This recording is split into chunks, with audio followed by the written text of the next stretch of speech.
Alright guys, this is how I made $2,400 today trading the Nasdaq. Wow, was such an amazing trade. It was just so clean. So let's go in depth into what happened. My initial bias was bearish. So during London session, we swept these New York session highs. So these were PM session highs. We swept them. We swept these Asia session highs as well. And so we created here high resistance liquidity. To me, there was no way price was going to go even higher. You know, we had this hourly gap and this a 4 hour gap as well. Uh, we had a lot of low resistance liquidity right here. So I was overall bearish on the day. When we went on the 15 minute, we had this gap that I wanted to get a sweep of these highs here and then inverse, which we did on ES, but on Nasdaq, we did not. So we respected that gap. So when we inverse here, on the 5 minute, I did have a bearish bias. But if you go back to the 5 minute right here, we had this bullish fair value gap, this bearish fair value gap, sorry.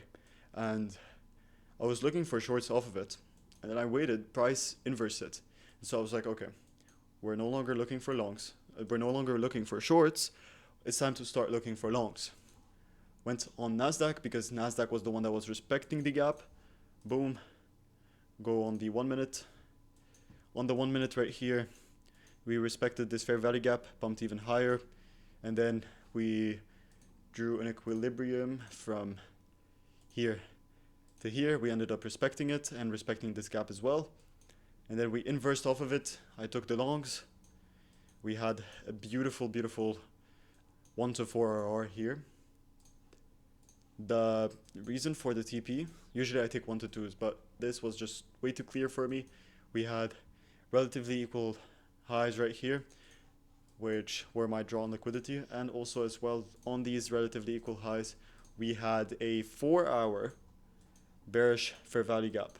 So we had a gap right here, and I was expecting price to at least tap into it and maybe retrace back. So this was going to be my full TP. And we did. We're up $2,000 on the day, which is good, perfect. And yeah, I know it's been a while. It's been a while that I haven't posted, but don't worry, guys. I'm going to be more active. Every single trade that I'm going to take, I'm going to post it. I'm going to try to bring back as many tutorials as possible. Yeah, I love you guys so much, and I will see you guys maybe tomorrow if I take a trade. Bye-bye.